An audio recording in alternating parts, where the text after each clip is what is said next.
జరుగుతుంది. మనందరికీ ప్రత్యక్షంగా తెలుసు, సృష్టి అంటే మహిళ. మహిళ లేకుండా సృష్టి లేదు. సృష్టి అంటే మహిళ. ఇకపోతే ఆపస్తమ మహర్షి అని ఒక మహర్షి వారు ఆ రోజుల్లో మన పూర్వీకులతో మాట్లాడుతూ ఉన్నప్పుడు అక్కడ వాళ్ళందరూ అడిగారు, ఈ కాలంలో అయితే మాకు మహర్షులు అందుబాటులో ఉన్నారు, మాకు ఏదైనా సమస్య వస్తే వాళ్ళు తీరుస్తూ ఉన్నారు, రాబోయే కాలంలో మహర్షులు అంత త్వరగా దొరకరు.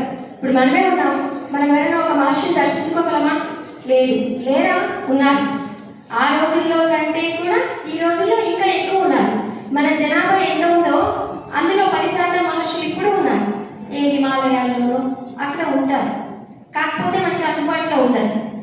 మరి ఎలా సమస్యలు ఇంట్లో ఏదైనా వచ్చింది అనుకో, ఎవరు తీరుస్తారు, ఎవరు చెప్తారు మీలాగా మాకు అని ఆపస్తమ మహర్షి అప్పుడున్న పెద్దలు మన పూర్వీకులు కోరితే ఆయన చెప్పింది ఒకే మాట, ఇంట్లో శ్రీమూర్తి ఉంటారు, ఇల్లాలు ఉంటారు, గృహిణి ఉంటుంది, ఆవిడ ఏం చెప్తే అది చేయాలి. అంటే మహర్షితో సమానంగా మనకి స్థానం ఇచ్చారు. మహర్షితో సమానంగా మనకి స్థానం ఇచ్చారు. మహర్షులంటే ఇంద్రియాలన్నీ నిగ్రహించుకొని ఎన్నో ఏళ్ళు తపస్సు చేస్తే కానీ ఆ స్థితి వారికి రాదు. అలాంటి స్థితిని సాధారణ మహిళకు, ఒక గృహంలో ఉన్న మహిళకు ఆపాదించారు, ఇచ్చేసారు నేరుగా. అది ఎంత పెద్ద గ్రేడో చూడండి. అంటే మనం ఎక్కడున్నాం? సాక్షాత్తు మహర్షుల స్థానంలో వాళ్ళ పక్కన మనల్ని నిలబెట్టారు. అంటే మనలో అంత శక్తి దాగింది, మనలో అమాంతం అంత శక్తి దాగింది. దీనికి మరో చక్కటి ఉదాహరణ మనకి పురాణాల్లో దొరుకుతుంది. మనకి భగవద్గీత ఎలాగా ఉందో దేవి గీత ఉంది, దేవి పురాణంలో. అక్కడ అమ్మవారు సాక్షాత్తు తపోధనులైన మహర్షులందరినీ కూర్చోబెట్టి గీత చెప్తూ ఉంటే, గీత చివరిలో వాళ్ళు అడిగింది ఏంటి అంటే, అమ్మ మీరు ఇంతవరకు మాకు తత్వాన్ని అంతా బోధించారు, నీ తత్వం మాకు అర్థమైపోయింది, ఆకాశం నువ్వే, గాలి నువ్వే, వాయువు నువ్వే, భూమి అన్నీ నువ్వే, కాకపోతే మాకు ఎప్పుడైనా నిన్ను ఆరాధన చేయాలనిపిస్తుంది. ఈ తత్వాన్ని పట్టుకుని ఆకాశాన్ని, గాలిని మనం ఆరాధన చేయలేం కదా, పూజించుకోలేం. మరి ఎలాగమ్మా నిన్ను నేరుగా మేము పూజించాలని మాకు అనిపిస్తుంది కదా అని అడిగితే, మహర్షులకు అమ్మ ఏం చెప్పారో తెలుసా? ఈ సృష్టిలో ఉన్న ప్రతి శ్రీమూర్తి నేనే, కాబట్టి శ్రీమూర్తి ఆరాధన చేస్తే నన్ను ఆరాధించిన ఫలం మీకు దక్కుతుంది. అందుకనే మనం ఇప్పుడు అమ్మవారి పూజలు చేసుకుంటే ఇళ్లలో అమ్మవారి పూజే కాదు, దైవ ఆరాధన ఏది చేసినా కూడా మనం ఏం చేస్తాం? చివరిలో తాంబూలాలు ఏర్పాటు చేసుకుని శ్రీమూర్తులకి తాంబూలాలు ఇచ్చి, పసుపు కుంకుమలు ఇచ్చి నమస్కరించుకుంటాం. కారణం ఏంటంటే సాక్షాత్తు అమ్మ రూపంలో వాళ్ళని మనం సత్కరించుకుని ఆశీర్వాదాన్ని నేరుగా అమ్మవారి దగ్గర నుంచి పొందుతాం. ఇలా ఇంతటి స్థానంలో మనం ఉన్నాం. దీన్ని మన మనసులో నిలుపుకుని మనలో అంతర్గతంగా ఎంత శక్తి దాగి ఉందో దాన్ని వెలికి తీసుకునే ప్రయత్నం మనం చేయాలి. మన మతం ఏదైనా కావచ్చు, అన్ని మతంలో ఆరాధన ఉంది, దైవారాధన. ఎవరి మతంలో ఉన్నవాళ్ళు ఆ మతంలో ఉన్న ఆరాధనని కొంత సమయం మన కోసం కేటాయించుకుని మనలో అంతర్లీనంగా ఉన్న శక్తిని మనం బయట పెట్టుకోగలగాలి. మన మీద ఉన్న బాధ్యతలు చాలా ఎక్కువ. కారణం ఏంటి? బాధ్యతలు ఎవరికి ఇస్తాం? మన ఇంట్లో 4 పిల్లలు ఉంటారు, ఎవరికి ఎక్కువ పని చెప్తాం? ఎవరు తెలివిగల వాడైతాడో, ఎవరు సమర్థవంతంగా చేస్తాడో వాడికి ఇస్తాం. అలాగే సృష్టిలో కూడా శ్రీమూర్తికి అనంతమైన శక్తి ఉంది కాబట్టి ఇన్ని బాధ్యతలు శ్రీమూర్తి మీద ఉన్నాయి. ఒక సమాజం బాగుండాలి అంటే ఎవరు చక్కగా ఉండాలి? శ్రీమూర్తి కదా.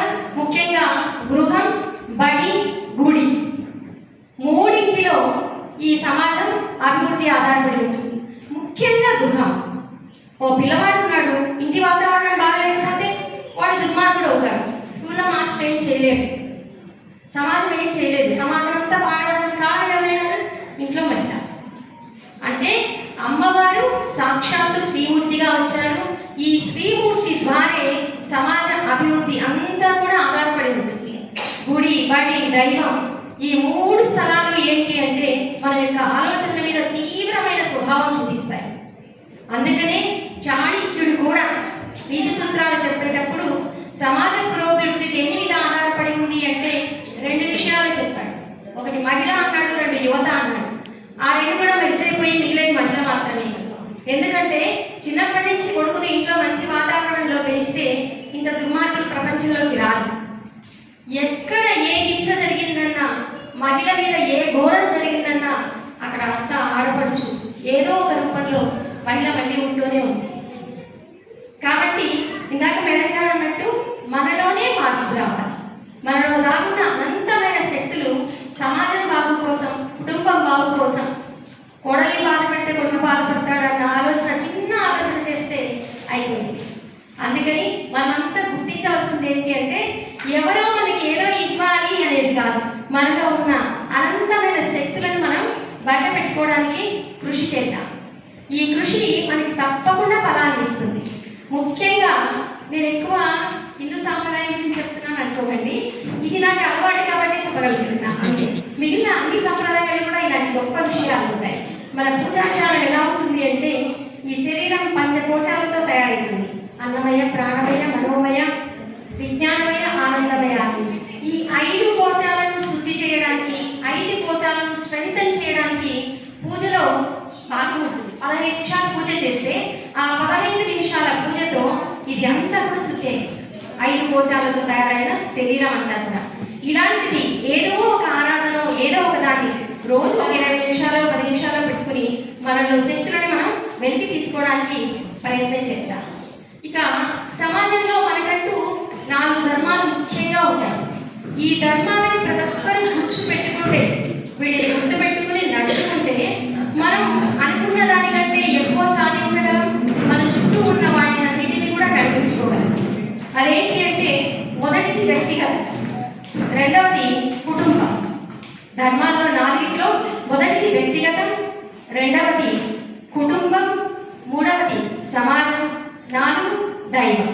అంటే 4 మన ధర్మాలే. 4టిని మనం చక్కగా చూసుకోవాల్సి వస్తుంది. వ్యక్తిగతం అంటే నువ్వు చదివేటప్పుడు మంచిగా చదువు, శ్రద్ధ తీసుకో. వివాహం దగ్గరికి వచ్చేసరికి ఈ మధ్య పిల్లలందరూ కూడా ఇది నా వ్యక్తిగతం అంటున్నారు. కాదని, కుటుంబం అది కుటుంబ ధర్మం. ఈ వివాహం కుటుంబ ధర్మం మీద ఆధారపడి ఉంటుంది. ఇలా 4టిని చక్కగా చూసుకునేందుకు ఎవరు సహాయం చేయాలి అంటే ఇంట్లో అమ్మనే. మరి మనకున్న పనులు చాలక ఇంత కష్టపడుతూ మళ్ళీ అది కూడా మనకేనా బాధ్యత అంటే, ఇందాకే మనం ఒక క్రెడిట్ తీసుకున్నాం. ఏమని? విశిష్టమైన వ్యక్తులం మనము అని. మన దగ్గర ఏమేమి ఉన్నాయి? ప్రేమ ఉంటుంది, జాలి ఉంటుంది, కరుణ ఉంటుంది కదా, అనురాగం చూపిస్తాం. విశిష్టమైన గుణాలు సృష్టిలో ఏమేమి ఉన్నాయో ఆ గుణాలన్నీ సంపూర్ణంగా ఉండేది శ్రీమూర్తిలో. అన్నిటికంటే ముఖ్యంగా సమిష్టి తత్వం ఒకటి. కలిసి ఏదైనా పని చేయాలంటే మనమే చేయగలం. 10 మంది కలిసి ఏదైనా చేయగలంటే మనమే చేయగలం. అదే 10 మంది మగవాళ్ళని కలిసి ఏదైనా పని చేయమంటే చెయ్యరు, చెయ్యలేరు, అసలు వాళ్ళు కలుపుకోలేరు, వాళ్ళ వల్ల కాదు. కావాలంటే నేను చేస్తా, నేనేం చేయాలో నువ్వు చెప్పు, అంతే. 10 మంది బ్యాచ్ చేసి వాళ్ళందరితో పని చేయించడం నా వల్ల కాదంటారు. 10 మంది కలిసి మనం సమిష్టిగా ఏదైనా చేయగలం. డబ్బు సంపాదించగలము, పేరు, ప్రతిష్ట, పదవులు ఏదైనా సాధించగలం. అందుకనే 10 మంది కలుస్తాం కాబట్టి చిన్న చిన్న సమస్యలు వస్తూ ఉంటాయి. అందుకే 3 గొప్పలు ఒక చోట ఉండవు అని మళ్ళీ మనల్ని కామెంట్ చేస్తారు. 4 రాకులు ఉండవను ఉండలేదు అలా. అందుకని మనం కలిసి చేస్తున్నాం కాబట్టి చిన్న చిన్న సమస్యలు వస్తాయి. అంతేకాదు, మనం 10 మంది కలిసి ఉన్నప్పుడు ఏమవుతుంది అంటే 10 మందికి 10 రకాల సమస్యలు ఉంటాయి, 10 రకాల ఆలోచనలు ఉంటాయి. ఈ ఆలోచనలన్నీ కూడా మన ఆలోచనలుగా మారిపోతాయి. అంతే, ఆ ఆలోచనలు వింటూ ఉంటాం కదా, మన శక్తి అమాంతం ఇంకా పెరిగిపోతూ ఉంటుంది. అందుకనే శ్రీమూర్తి ఎక్కడా తక్కువ కాదు, అన్నిటా ఎక్కువే. కాకపోతే ఈ రోజుల్లో అనొచ్చో లేదో కానీ మన పూర్వం నుంచి ఒకసారి మనం గుర్తు చేసుకుంటే, ఇంట్లో 10 మంది పిల్లలుండి 6 మందో 7 మందో అమ్మాయిలు ఉంటే కూడా మరి ఇంట్లో వాళ్ళు ఎలా పెంచేవాళ్ళు? చిన్న పాప, పెద్ద పాప, బుజ్జి, కన్న అంటూ చాలా ఆప్యాయంగా, ఇప్పుడు మనం పెంచే కంటే కూడా చాలా ప్రేమగా పెంచుతూ పైగా ఏం చేసేవాళ్ళు? అత్యంత కఠినంగా ఇంట్లో ప్రతి పనికి ఆ పిల్లలు నేర్పించేవాళ్ళు. దాంతో ఏమవుతుంది అంటే ఓపిక, సహనం, సహకారం ఇవి బాగా అలవడేవి. అందుకనే కుటుంబ వ్యవస్థ చాలా చక్కగా నడిచేది, చాలా చక్కగా నడిచేది. ఇప్పుడు మన పిల్లలకి చదువుల ఒత్తిడి ఎక్కువైపోయింది. దాంతో ఎందుకులే ఆ పిల్లలకు పని చెప్పడం అని ఈ పనులకు మనం దూరంగా పెడుతున్నాం. పనికి దూరంగా పెట్టడం వల్ల ఏమవుతుంది అంటే ఓపిక సహనం లేకపోతే పర్సనల్ లైఫ్ చాలా కష్టం. పర్సనల్ లైఫ్ నిలబడాలి అంటే దానికి కారణం శ్రీమూర్తి. 70% స్త్రీ యొక్క సహనం, ఓర్పు వల్లే పర్సనల్ లైఫ్ నిలబడుతుంది.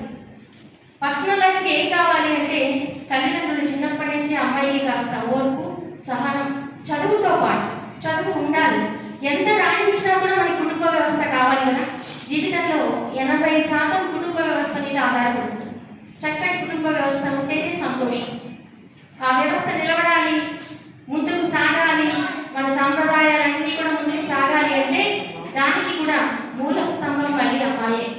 ఇది కాస్త కష్టమైన తప్పదు. మన పిల్లలకి చిన్న చిన్న పనులు నేర్పిస్తూ వాళ్ళకి ఓర్పు, సహనం మనం నేర్పిస్తే మన కుటుంబ వ్యవస్థ చక్కగా వర్ధిల్లుతూ సమాజంలో పురోభివృద్ధి పూర్తి స్థాయికి చేరుతుంది.